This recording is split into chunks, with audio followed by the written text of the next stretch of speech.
Salut! Au trecut aproximativ 3 săptămâni și în sfârșit a venit drona pe care am comandat-o. Am comandat pentru această dronă acumulatorii recomandați de 720 de mAh la 15,2 V. Sunt cei de mărime medie. Sunt și acumulatori mai mari, undeva la 1300-1500 de mAh. Dar nu înseamnă că dacă acumulatorul este mai mare, în cazul dronelor, înseamnă că este și eficient, pentru că fiind mai mare, reprezintă și o greutate suplimentară. Iar această greutate suplimentară, de cele mai multe ori, poate să reprezinte o problemă și să nu fie chiar atât de eficientă cum am crede noi. O să-i pun deoparte, pentru că în momentul acesta nu acumulatorii sunt cei care fac obiectul acestei prezentări. Și o să vă prezint în cazul în care o să vă comandați această dronă. Este vorba mai exact despre Cinelog 30 varianta 3 cu partea de imagine O4 Pro de la DJI. Dacă vreți să comandați o dronă care să o puteți asocia cu telecomanda de la DJI, controller 2 sau 3, acesta este modelul. Pentru cei care vor să folosească telecomenzi compatibile cu Crossfire, TBS sau LRS, vorbim despre cu totul alte telecomenzi. Și o să vă arăt ce primiți la pachetul inițial în cutie. O să-l desfac. Are o prezentare destul de interesantă aici. Această folie este dintr-un burețel care probabil oferă ceva protecție și aceasta este drona. Drona Cinelog varianta 30, varianta 3. Pentru că mai sunt și alte versiuni. După cum se vede, are un frame în cadru portocaliu care se și luminează în momentul în care o să pornim. Destul de frumos. Nu o să intru în detalii tehnice pentru că probabil pe mulți o să plictisească și nu asta este scopul. Vreau să vă prezint în mare această dronă. După cum am spus, vine cu camera de la DJI și sistemul video O4, O4 Pro, care este în momentul acesta ultimul pe care l-au lansat, pe care l-au scos. Iar după cum se vede, încă nu au fost așezate padurile de silicon pentru baterii și nu au fost descute nici antenele, deci este, după cum se vede, practic abia ce a venit și acum o vedeți și dumneavoastră. Eu am mai văzut o dată, dar acum vă prezint și dumneavoastră. Apoi urmează probabil, nu știu dacă în clipul acesta, probabil în alt clip, să vă fac și o prezentare despre felul cum zboară atunci când va fi gata. Pentru că la aceste drone mai trebuie să făcute niște customizări, niște reglaje și niște setări. O să o punem aici deoparte. Și o să vedem ce o să mai primiți la pachet. O să dăm acest lucru deoparte sau o să punem drona aici, într-un început. Și o punem aici. La pachet o să mai primiți așa.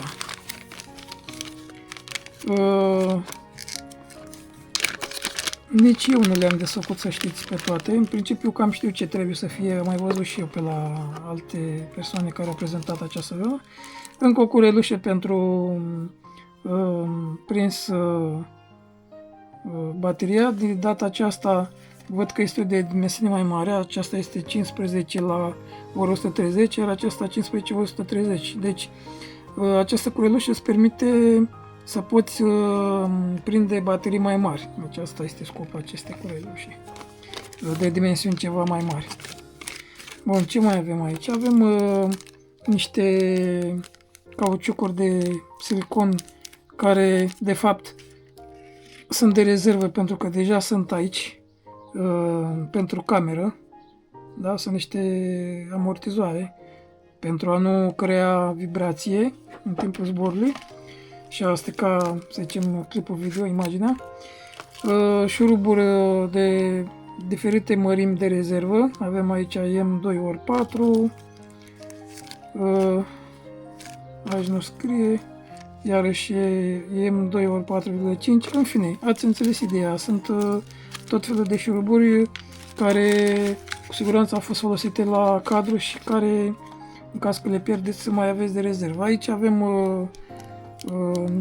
niște, de fapt pare a fi un imbus,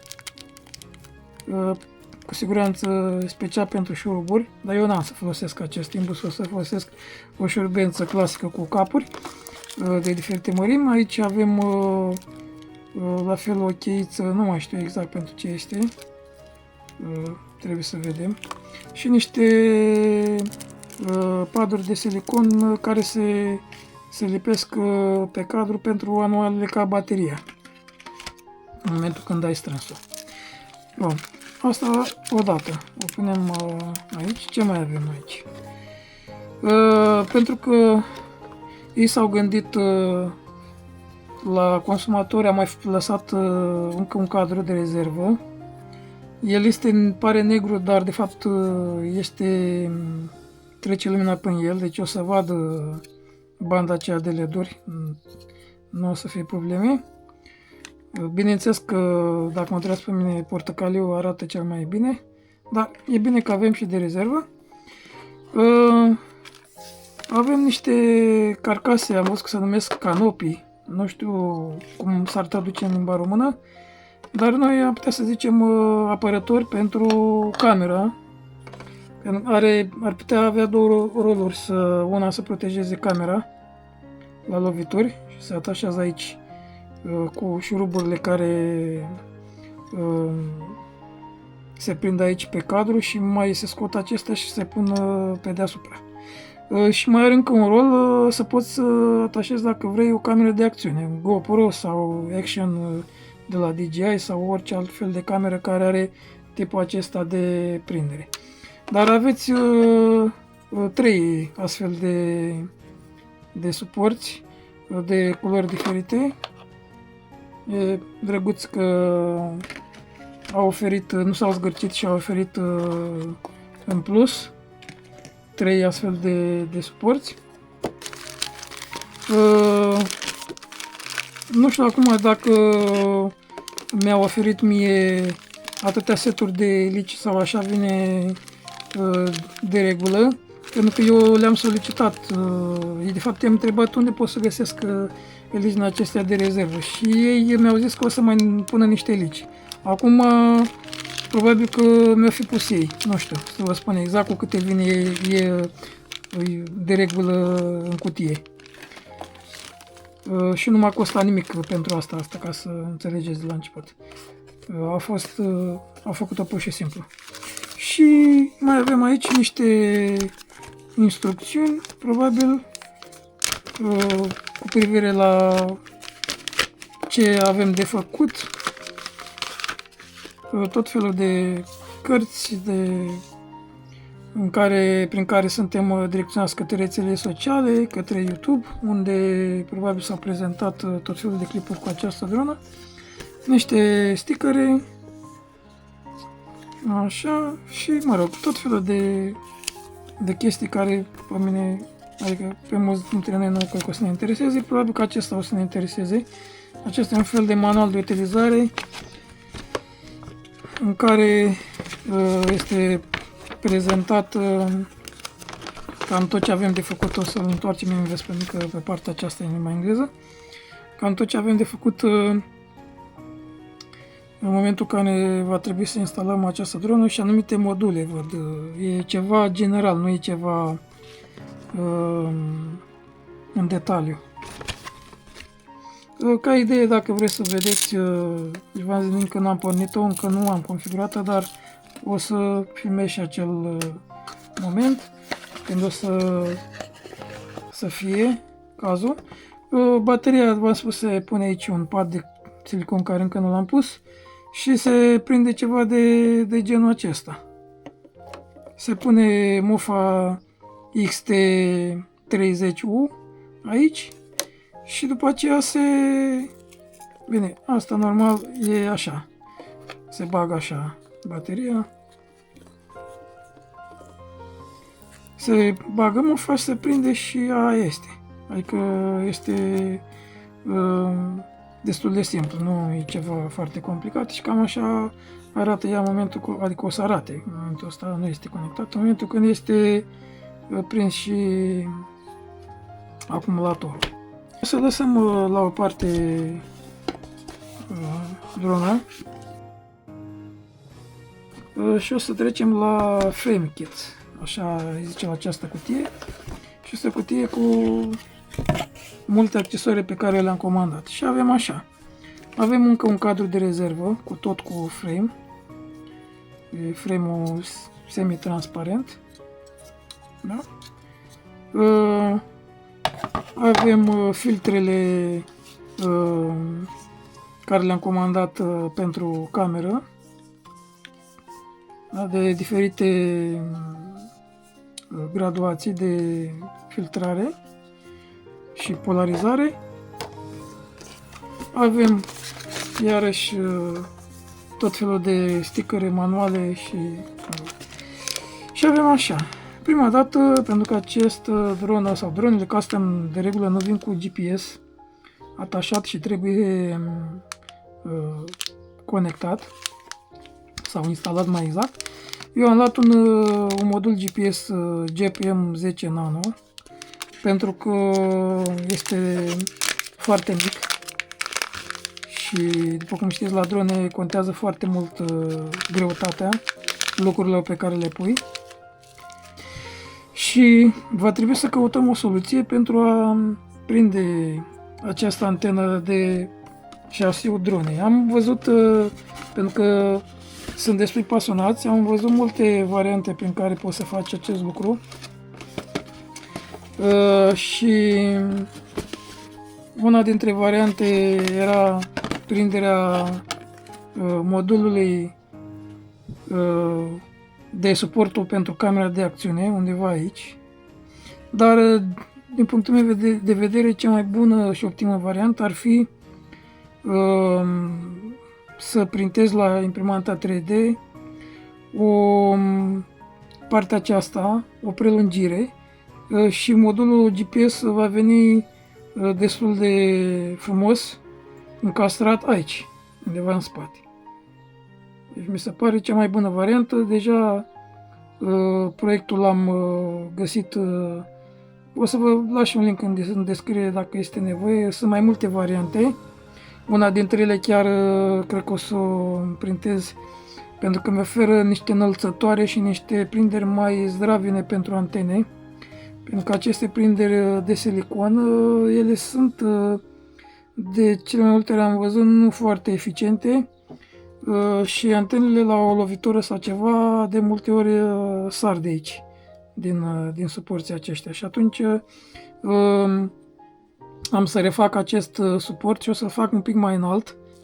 Când a fi gata, bineînțeles că o să vedeți și dumneavoastră și o să alegeți dacă vi se pare varianta cea mai bună, că v-am zis că sunt mai multe, vreo 3-4 variante am văzut acolo. Bineînțeles că nu este obligatoriu să montați acest modul, dacă vreți să-l montați, dacă vreți nu. Eu am considerat că este eficient să montez acest modul și din acest motiv l-am comandat. Bun, altceva, ce mai avem aici? Tot felul de stickere care nu ne interesează. Un modul LRS Chiar dacă eu nu am în momentul acesta o telecomandă compatibilă cu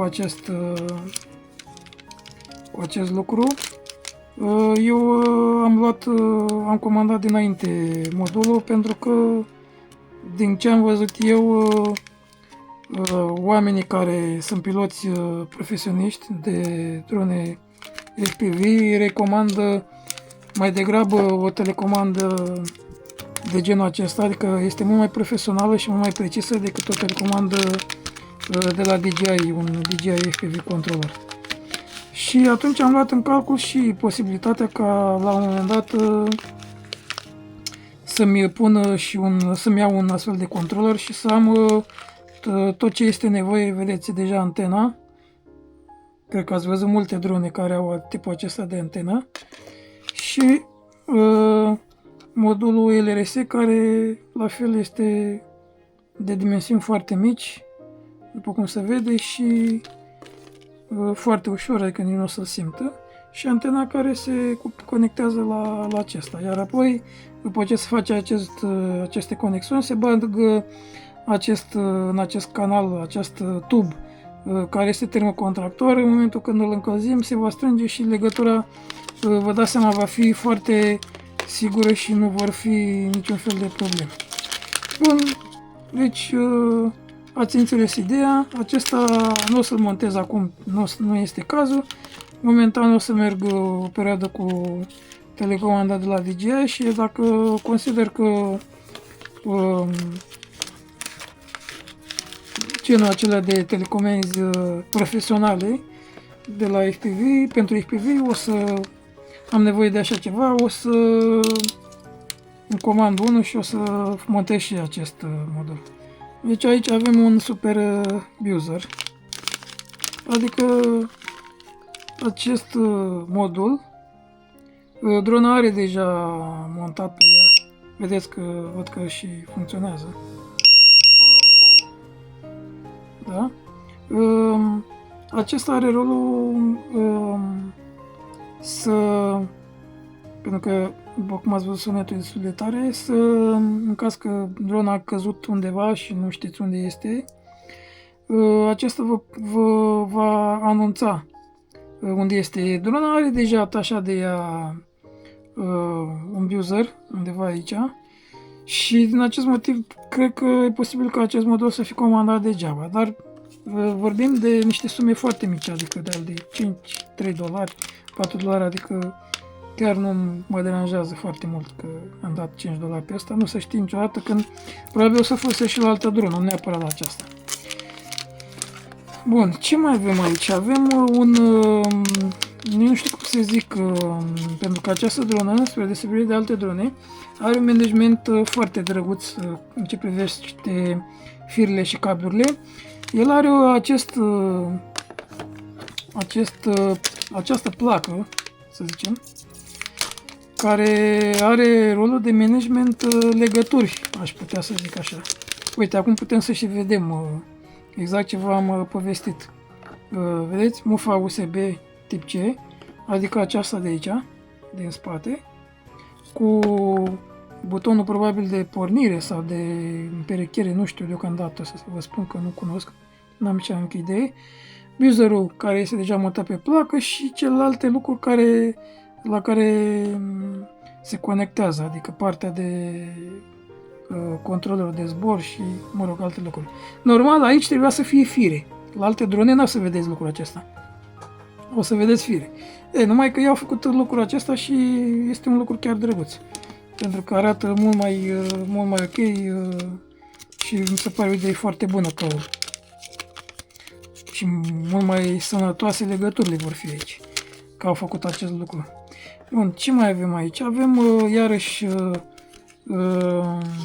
curelușe pentru prinderea bateriilor de dimensiuni diferite, 115 ori 130 și 15 ori 150. Aici avem iarăși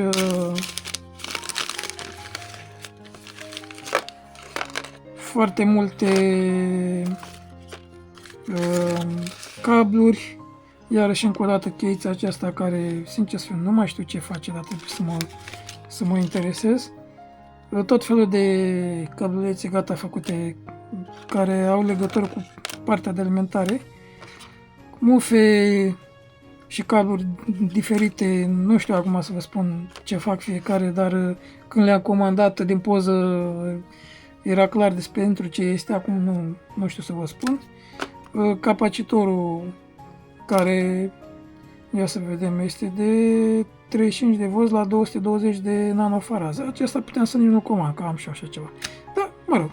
O mufă de rezervă XT30, slipere pentru acumulatori, iarăși de rezervă, antenele, cu mufe cu tot, cabluri cu antene, pentru antene. Probabil acestea se duc către partea de video. Așa, și avem aici o bandă cu... stați așa, că asta e lipit. Încă o bandă cu LED-uri de rezervă. Adică banda aceasta care este montată aici. Da? Este încă una de rezervă. Am vrut să mai fie încă una de rezervă, deși e aproape imposibil de crezut că asta se va arde vreodată. Da, mă rog. Și mai avem încă una de rezervă, deci de fapt eu am comandat una, dar văd că mi-a mai trimis una de rezervă. Nu știu de ce, dar mă rog, le mulțumesc pentru asta. Și iarăși avem încă o dată, de se pare că mai sunt lucruri care le-am primit suplimentar. Tot așa, capacitorul cu mufa XT. Din punctul meu de vedere nu mă deranjează absolut deloc că am primit suplimentar lucruri. Nu cred că ar trebui să fie supărat pentru asta. Aici ce avem? Iarăși văd curelușe. Cred că o să le desfac pe toate și o să le pun curele cu curele și așa mai departe. Și tot felul de lucruri aici. Văd tot felul de prinderi, de bucșe, de șuruburi. Deci astea au legătură cu frame-ul. Tot felul de bucșe, șuruburi. Deci eu am comandat, asta știu sigur că le-am comandat eu. Și cred că am făcut o alegere foarte bună, că am comandat și că am șuruburi și pentru motoare și pentru absolut orice ar fi necesar pentru această drumă. Deci toate acestea au fost lucruri suplimentare care le-am comandat, inclusiv frame-ul de carbon de rezervă și consider că nu am făcut o alegere rea. Puteam foarte bine să iau drona așa cum am prezentat-o la început și era suficient și atât, dar eu am preferat să comand și restul accesorilor. Iar aici avem niște lucruri care îți oferă protecție la modulul DJI O4 pentru O4 Pro pentru a proteja de contra prafului, apei și alte chestii. Aici avem cardul microSD și cu butonul pentru împerechere, bind-ul. Așa. Iar în partea cealaltă, aici avem mufa Type-C. Mi se pare un lucru foarte bun că au încercat cât de cât să protejeze partea componentele electronice și să nu fie expuse la apă și la praf. Acesta e suportul pentru antene, care este flexibil și e bine că este așa, este aici în spate, încă unul de rezervă, iar acesta vine undeva de desubt la suportul de antenă și are fanta aceasta pentru butonul de bind sau pornire, nu știu exact ce face asta, dar cred că este butonul de pornire mai degrabă. Și mufa Type-C care este de desubt, care în momentul acesta are un dop de cauciuc, putem să zicem așa, care bineînțeles că protejează împotriva prafului. Îmi pare rău că cel puțin nu am văzut, ar fi trebuit să mai comand încă un dop din acesta, pentru că este foarte bun. Și la alte drone, dar am văzut că se găsesc, nu neapărat pentru drone, pentru orice altceva găsești dopuri de acestea online, destule modele care poți să le pui acolo. Mai aveam încă un cadru de rezervă pe care îl vedeți. Acesta l-am comandat eu, portocaliu, de data aceasta. Și iarăși aceste suporturi plus acesta. Acesta e flexibil, interesant. Acesta este de fapt pentru un suport flexibil care se montează aici, dacă îl vedeți, pentru cameră.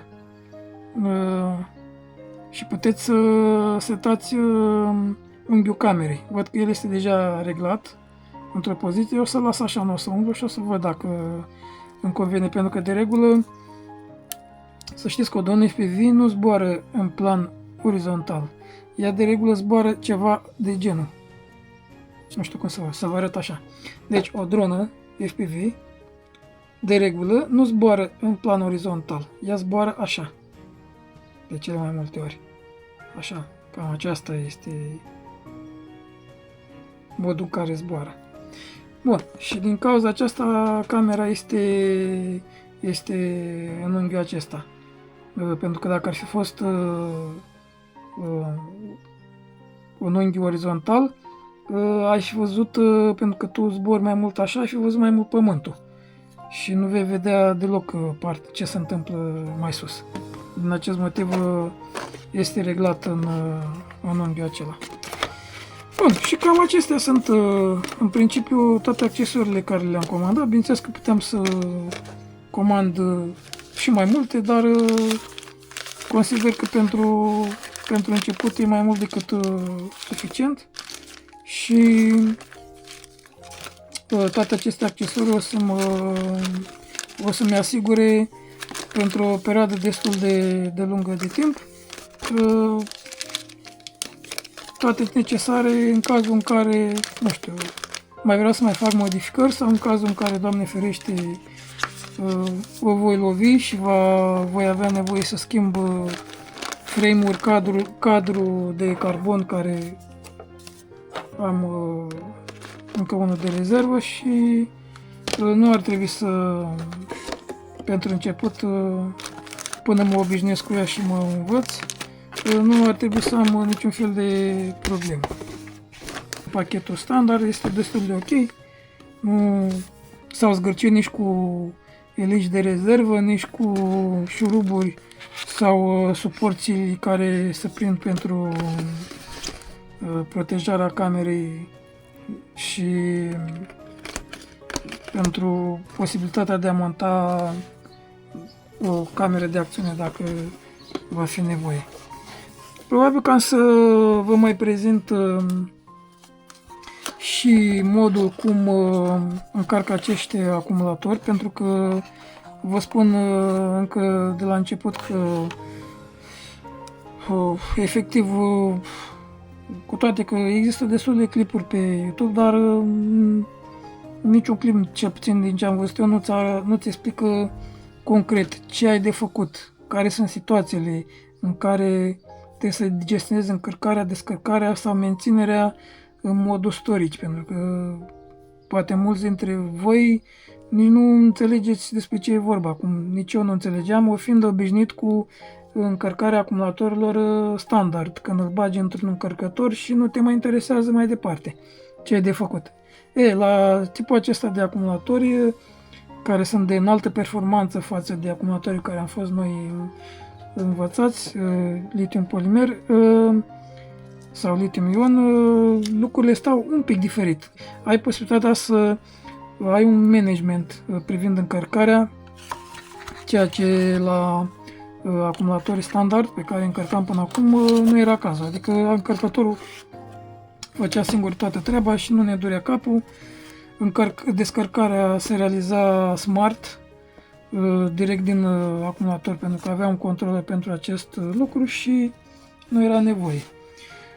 Eu am mai comandat, spre exemplu, niște adaptori mamă-tată, pentru că o să am nevoie la un moment dat să-mi fac tot felul de cabluri pentru încărcare, pentru că acumulatorii aceștia vin cu mufile acestea X30U și cum majoritatea încărcătorilor au un alt fel de mufă, va trebui să facem niște cabluri adaptoare din ufile acestea X30U în X60 și din acest motiv am comandat acești conectori și o să fie foarte folositori. Acum o să încercăm să activăm modulul DJI-O 4 care se află aici. Acumulatorul l-am încărcat acum câteva minute. În partea aceasta avem mufa Type-C pentru conectare și în partea asta unde avem slotul pentru cardul de memorie ar trebui să fie și un buton pentru împerechiere.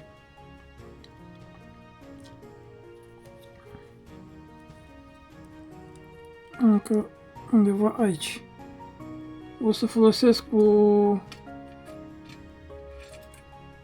folosesc unealta asta.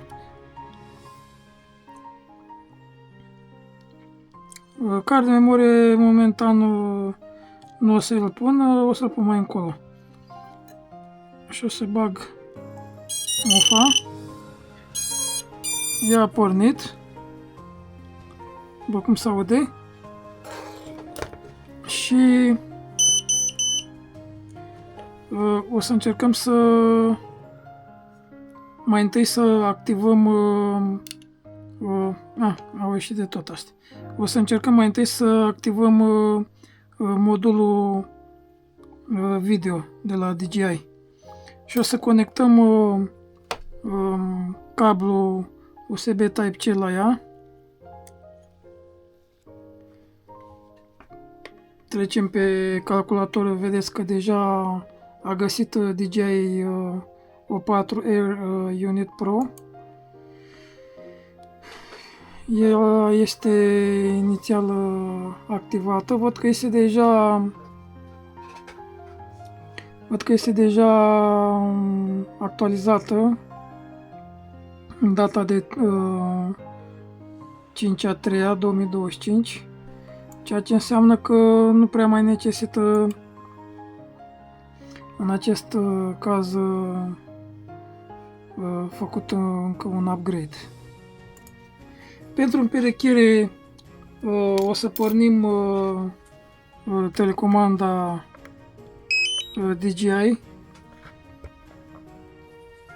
O să pornim și ochelarii Googles. În cazul ochelarilor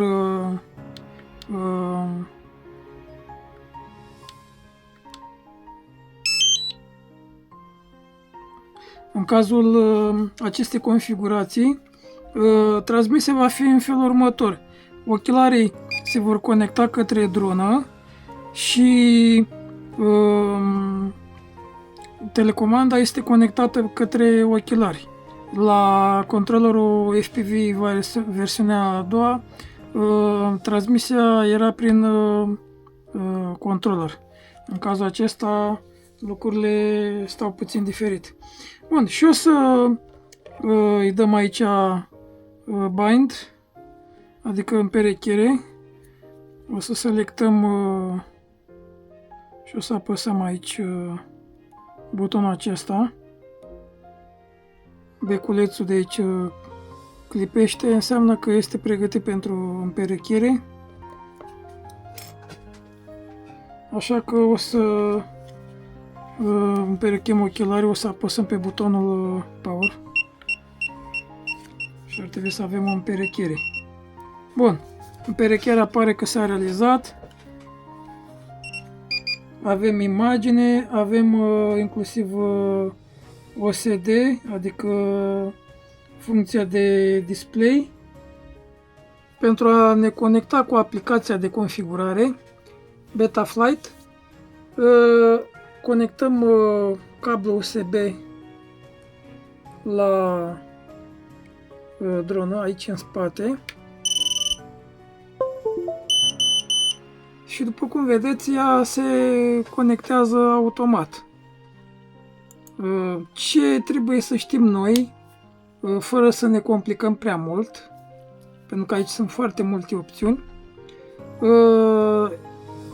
și recomand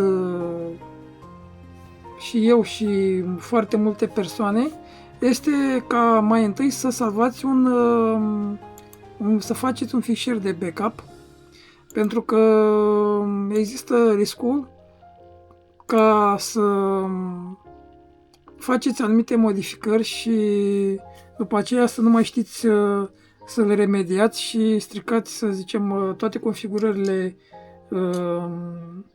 care făceau ca drona să funcționeze corespunzător.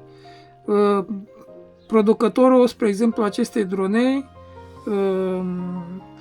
au trimis drona probabil undeva în alt compartiment și au făcut teste cu ea, au configurat-o, deja ea este pregătită și se poate zbura cu ea, doar că se mai pot face anumite modificări care poate nu sunt în acel, să zic, asentiment cu felul cum ați vrea dumneavoastră să fie anumite comenzi sau anumite funcții. Și atunci, ca să nu aveți niciun fel de problemă, eu vă sfătuiesc prima dată să salvați un backup la toate setările care le are drona aceasta din standard, pentru că în momentul când, să zicem, vreți să resetați această dronă și să reveniți la setările de fabrică sau vreți prin intermediul acestei aplicații să faceți un update de firmware, trebuie să țineți cont că ea se va șterge complet și veți pierde toate setările și iarăși încă un motiv în plus să aveți acest fișier de backup gata făcut. Odată ce ați făcut, ea repornește, își dă un mic restart și este gata. Bun, cam o să navigăm așa un pic prin ele. Ce ne interesează aici, putem să calibrăm accelerometru și chiar vi le recomand pentru la început. Se poate calibra și magnetometru, dar ar fi un pic imposibil pentru că va trebui efectiv să mișcați drona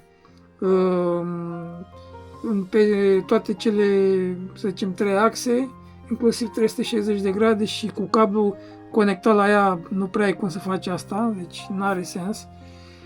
Și acum, spre exemplu, nu este disponibil pentru că nu este montat modulul GPS. Aici vedeți că avem tensiunea care este ea alimentată. Bine, în momentul ăsta nu vede acumulatorul pentru că nu e conectat. Giroscopul funcționează, accelerometrul funcționează, magnetometru, barometru, GPS-ul. E clar că nu are cum să funcționeze pentru că nu le are disponibile. Iar sonarul, sincer să fiu, nu știu dacă și are sens să pui așa ceva pe o dronă de genul acesta. Aici la fel, sunt, de exemplu, văd aici denumirea dronei, care putem să o schimbăm.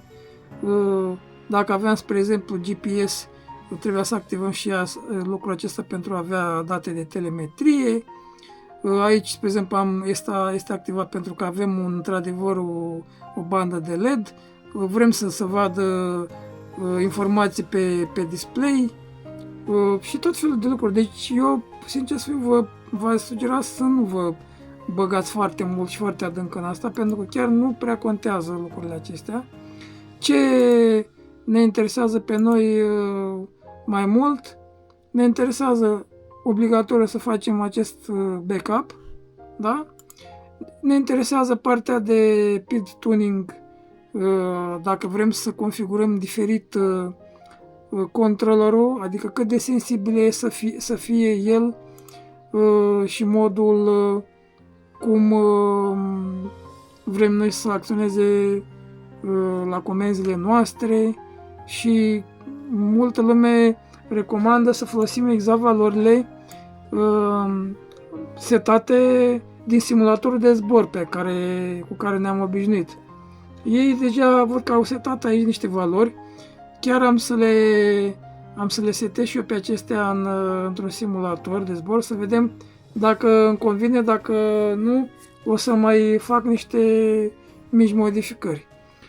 Partea de receiver, la fel, este, în cazul la DJI trebuie să fie S-Bus, pentru că altfel nu ar avea cum să mai meargă.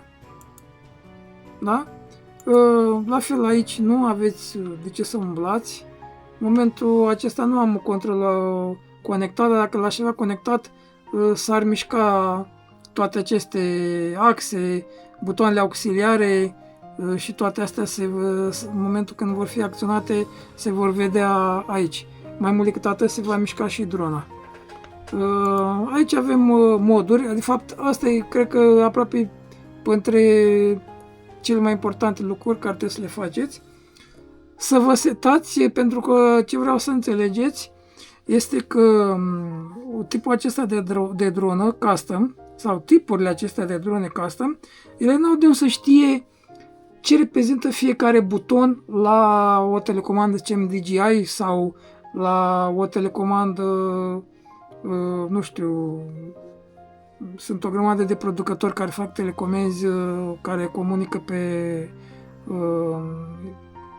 protocolul LRS de 2,4 GHz și, mă rog, multe alte modele sunt în lumea asta. Nu are de unde să știe, pentru că, nefiind o dronă de serie care este special concepută cu un anumit tip de controller și fiecare buton are o logică și un sens încă de la început, de când s-a construit drona aceea, noi avem posibilitatea, deci asta reprezintă oarecum un dezavantaj, dar și un avantaj în același timp, pentru că avem posibilitatea să setăm efectiv fiecare buton al telecomenzii ce vrem să facă. Și putem să setăm exact cum ne tai pe noi capul, totul ține doar cont de imaginația fiecăruia. Eu, spre exemplu, în cazul meu, am preferat să setez butoanele oarecum care am fost obișnuit și în cazul dronei DJI Neo. La DJI Neo armarea se făcea diferit. În cazul acesta armarea se face pe butonul auxiliar 4. La început nici eu nu știam ce reprezintă fiecare buton, dar am căutat și am găsit o poză care mi explica fiecare buton ce reprezintă, adică din punct de vedere al denumirii auxiliare. Nici eu nu știam. Mai mult decât atât, puteți să alegeți varianta auto și în momentul când apăsați pe buton o să detecteze automat ce buton ați apăsat. Bun. Și, spre exemplu, în cazul acesta, când apeși butonul auxiliar 4, da? La on, el va da o frecvență. Frecvența asta cuprinsă între, să zicem, 1750 probabil și 2100, el știe că trebuie să armeze. În momentul când ai apăsat iar pe el, el va face dezarmare. Deci treaba asta galben nu va mai fi aici, va fi undeva pe aici, în negativ, adică nu se va întâmpla nimic. Așa gândește, fiecare buton reprezintă o frecvență. Aici este modul de zbor, angle, care e un fel de manual mod sau acro. De fapt nu, angle e un alt fel de mod, horizon e acel mod care menține, să zicem, drona oarecum orizontal și mai este acro care, dacă îl vedeți, este undeva între astea două, unde nu este reprezentat nimic. Deci el când va fi aici, cum este acum, el va fi în modul acro, acrobatic sau manual mod. Știu că parcă pare un pic complicat, dar nu este deloc complicat. Sau puteți efectiv să vă luați după mine și eu m-am luat după alții și s-ar putea să vi se potrivească varianta aceasta. Aici, spre exemplu, aveți beeper, când apăsați pe butonul auxiliar 5, care, dacă mi-aduc aminte bine, 5 este exact C1, când apăsați pe el, o să fac un zgomot sonor, să știți unde e drona în cazul care a scăpat-o și a căzut pe undeva. Sunt foarte multe lucruri care puteți să le băgați, dar ce am mai adăugat eu în plus, am mai adăugat LED-ul, pentru că în cazul meu, auxiliar 3, dacă apeși pe el se stinge banda cu LED-uri sau se aprinde banda cu LED-uri. Dar puteți să faceți multe lucruri, adică ori tot ce vă trece pe cap. Deci, din punctul meu de vedere, cam asta ar fi cam principala setare care ar trebui să o faceți și partea de PID tuning, dacă nu vă convine felul cum este, cât de sensibil e telecomanda sau, mă rog, anumite lucruri. Iarăși un lucru, să zicem, important, care consider că poate o să vă intereseze, este partea de OSD, On-Screen Display. Și eu aici am bifat, spre exemplu, mă interesează să văd altitudinea, să văd nivelul de baterie, voltajul, că este armat sau dezarmat. Spre exemplu, aici modul de, uite aici putem să zicem și pentru profilul ăsta, modul de zbor, statusul de sateliți, bine, nu este momentan, am spus, nu-i montat încă momentan modulul, dar eu le-am pus dinainte ca să nu mai stau să le pun, că el le ține minte, chiar dacă vede că nu este accesibil, nu o să întâmple nimic, că nu o să apară pe ecran. Dar când o să fie disponibil, o să apară pe ecran din proprie inițiativă. Și eu le-am așezat în felul acesta. Dumneavoastră puteți să le așezați în fiecare cum dorește. Adică, efectiv, apeși pe el, tragi și îl pui unde vrei tu. Și după câteva, mă rog, aproximativ o secundă, o jumătate de secundă, se duce în locul care vă interesează, pentru că poate unii nu vor să vadă atâtea date în ochi, în loc să vadă pe unde zboară cu această dronă. Dar ăsta va dispărea, va apărea doar în momentul când bateria este foarte slabă. Și este bine să vezi lucrul acesta, poate nu sunteți atenți în lucrul acesta, în zona aceasta.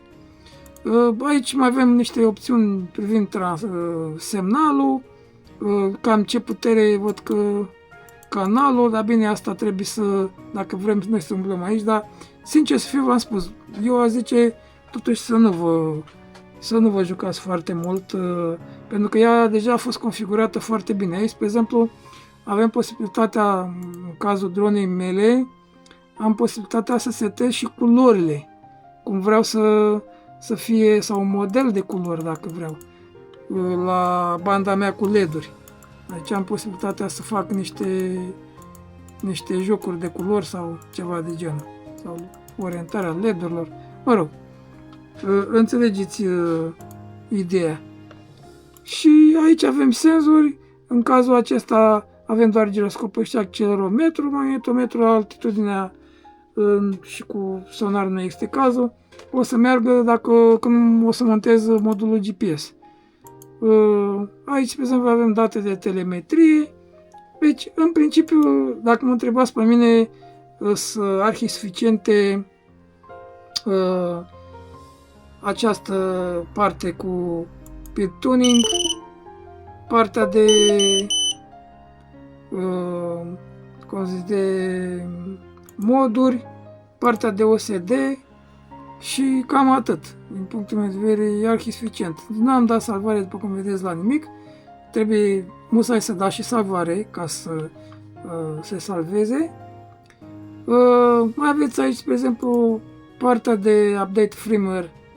La fel, dacă vreți să faceți update, trebuie să căutați întâi trebuie să încărcați un firmware, să-l căutați să vedeți dacă există vreo versiune. La mine, în cazul acesta, este ultima versiune și n-am ce să mai instalez. Dar și trebuie să alegeți modelul de placă sau să dați autodetect. Vedeți că deja mi-a găsit. Acesta este modelul. Acesta este firmware-ul care este în momentul ăsta instalat și este ultimul. Nu am nimic nou în momentul ăsta ce aș putea să instalez. Și protocolul de comunicare radio S-Bus, care are legătură cu telecomanda DJI. Așa lucrează ea pe S-Bus și cu ochelarii. Dacă am fi avut LRS, ar fi fost alt protocol. Iarăși un lucru pe care nu vi l-am spus este să vă uitați. În cazul acesta văd că lucrurile au funcționat foarte ușor, dar sunt situații când o să vedeți că nu se poate conecta. Spre exemplu, aici se conecta pe COM15, este clar, asta este placa, de fapt acesta e un chip prin care comunică acest controller, acest controller de zbor. Și mai sunt situații când nu o să funcționeze și atunci va trebui să vedeți dacă este o problemă cu aplicația cu Betaflight sau nu aveți un driver instalat sau sunt, mai multe situații care se pot întâmpla, dar există rezolvare pentru fiecare. Uitați, aveți că inclusiv aici impus RC Driver Fixer.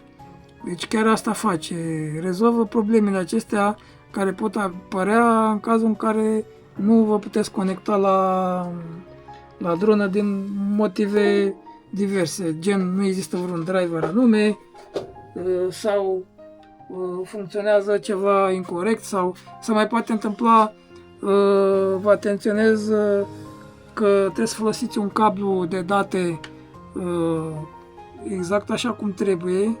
Puteți să folosiți unul de la un telefon pentru că are toate firele. Dacă o să folosiți un cablu de date care doar încarcă, nu o să vă puteți conecta. Logic, nu are cum să meargă.